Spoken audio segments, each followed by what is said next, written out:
Hey guys, make sure to subscribe and hit that notification bell to be updated every time I make a new video. Thanks, let's begin.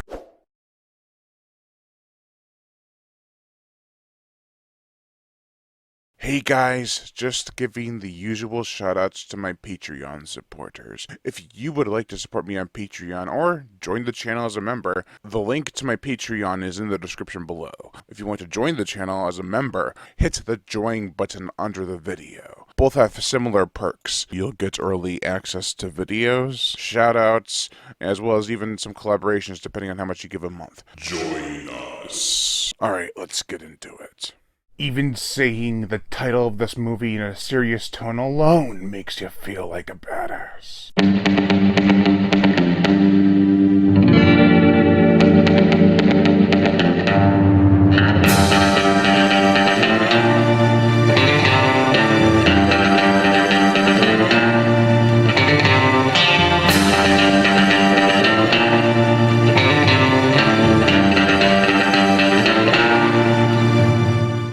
Bandidos.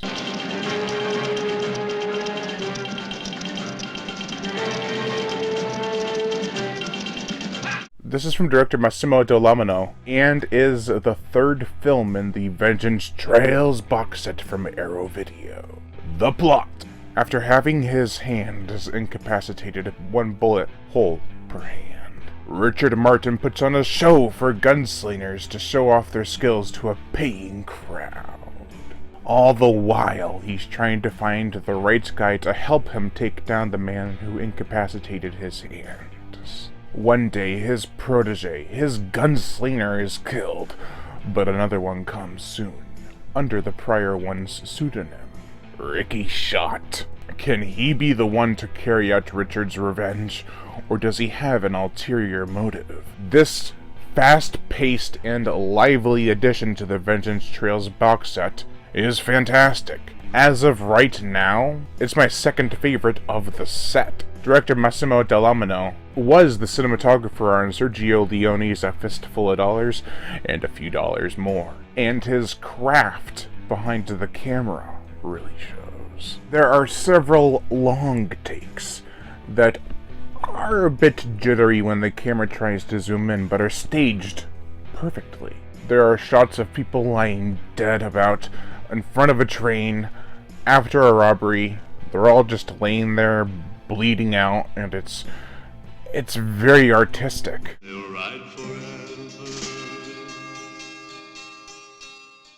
For the characters, we have Richard Martin, played by Enrico Maria Salerno, who was in The Bird with the Crystal Plumage, which is Dario Argento's directorial debut. He's great playing not only as the brooding cowboy, but a sympathetic, tragic character, as well as a charismatic showman. I give you the incomparable Ricky Shot! Yeah! I was actually quite impressed with Salerno's range. He pulled off all three traits very well, and came across as a complex character despite the iffy dubbing. He's the man whose hands were incapacitated, so he's probably feeling all sorts of emotions, but trying to bottle them up with excitement. Yeah!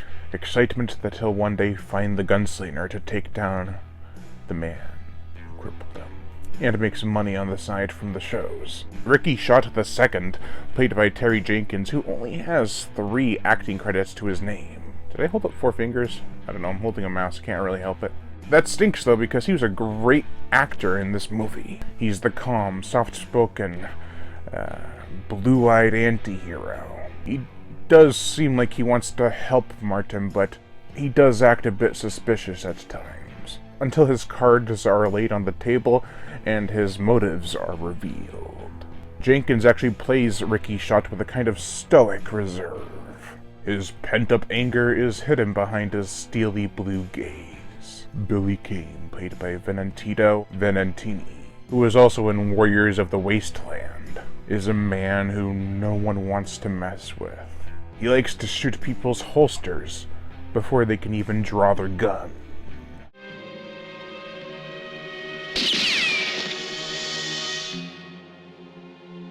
It's quite the incredible skill.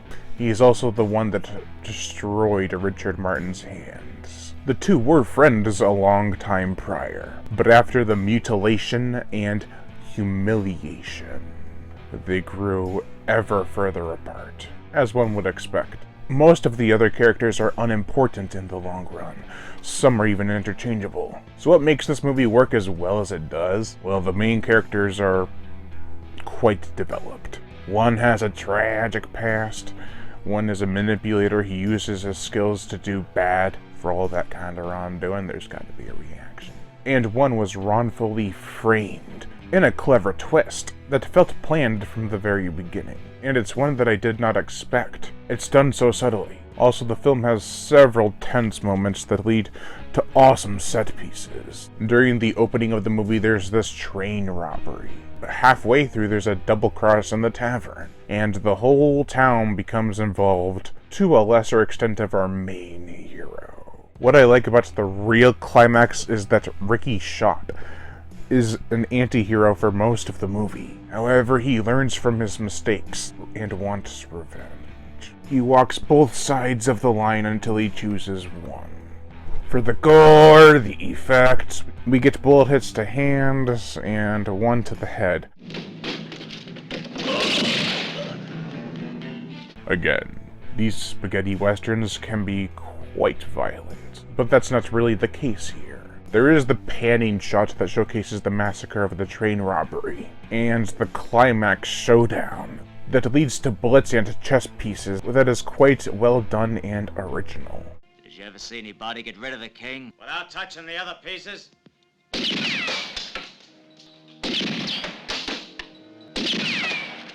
This is a sweaty, gritty, dirty movie, and it is serious, but it knows how to have fun in front of the camera. The blood is rather paint-like, but that has to be expected of the time. The motion picture soundtrack, I have the CD. It's a lot of fun. However, it doesn't include any of the vocal tracks that are featured in the film, which is quite disappointing. Augusto Mancini brings a lively and emotional score to the film. His use of the horn can bring about the feeling of a victory, satisfaction, or sadness. With tracks like, Recordanze, it has key moments that really stick out. There are other tracks like Calais Messacano that take you on a whirlwind of emotions, from tense and fearful to somber and defeating.